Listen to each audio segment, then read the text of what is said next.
Welcome to moms kitchen.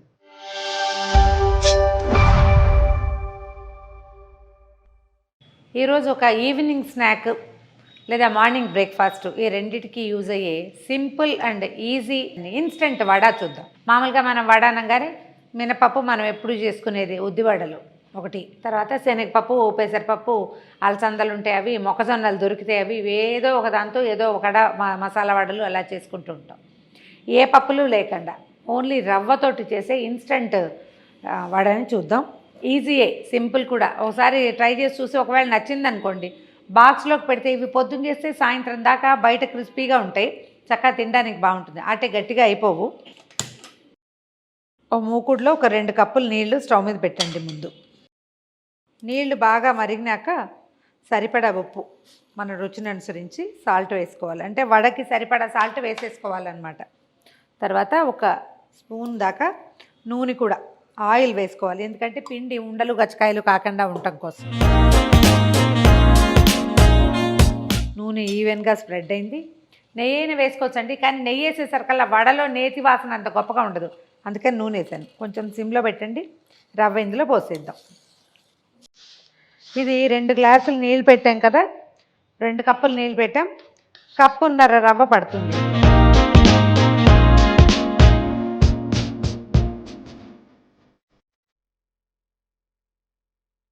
ఉండలు కట్టకుండా, చెయ్యి ఆపకుండా కలిపేయండి.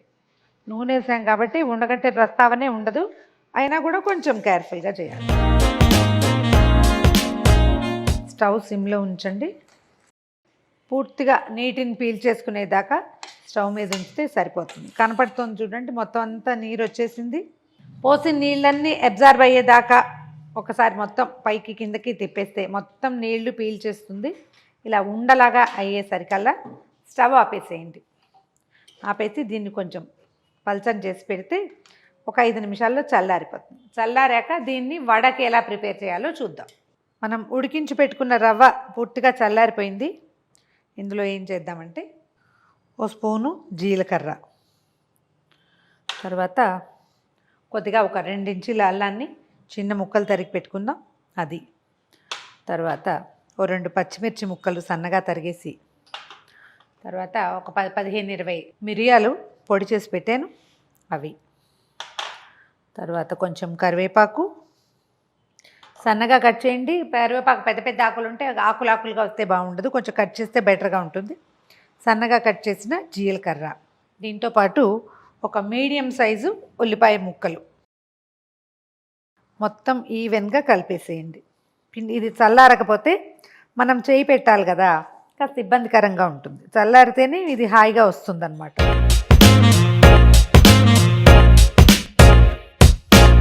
మొత్తం ఈ రవ్వలో మనం వేసిన దినుసులన్నీ పూర్తిగా కలిసేలా చేసి చిన్న ఉండలు చేసుకోండి. తర్వాత వడలాగా ఒత్తి పక్కన పెట్టుకోండి. ఇది కనిపిస్తుంది కదా, ఒక చిన్న ఉండ చేయటం, దాంట్లోకి 2 సైడ్స్కి పడేలాగా ఇట్లా హోల్ చేసేసి పక్కన పెట్టేసి, ఈ లోపల ఏం చేద్దామంటే ఇవి మనం ఉండలు చేసే లోపల నూనె వేడెక్కుతుంది, పొయ్యి మీద మూకుడు ఎక్కిచ్చేసి ఇవి చేసేసుకోండి.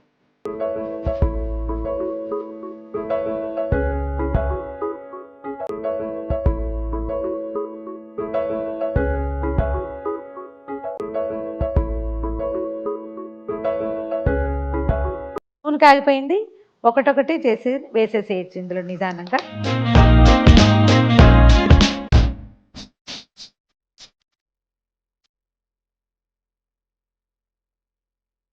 మీడియం స్టవ్ పెట్టండి, కొంచెం అంటే ఎక్కువ హై కాదు లో కాదు, మధ్యస్థంగా ఉండి నిదానంగా కాలనివ్వండి. బాగా క్రిస్ప్గా కరకరలాడుతూ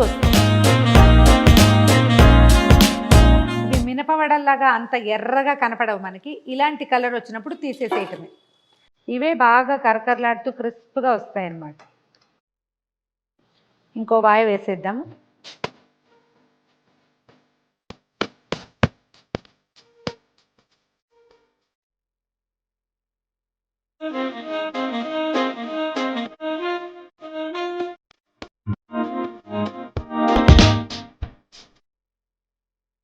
టీ టైం స్నాక్స్గా వేసుకోవచ్చండి. చూడండి ఎలా విరుగుతుంది, ఎంత క్రంచీగా ఉందో. లోపల కొంచెం మృదువుగా ఉంటుంది, బయట క్రంచీగా ఉంటుంది, కచక్కమంటుంది, శబ్దం వినిపిస్తుంది కదా. ట్రై చేసి చూడండి. దీంట్లో ఏంటంటే ఇంకా కొంచెం చిన్న చిన్నవి మనం ఏం కలుపుకుంటాం, పుదీనా వేసుకుంటామా, గ్రైండ్ చేసి కలిపేయండి. అది ఇంకా చాలా ఈజీగా ఉంటుంది.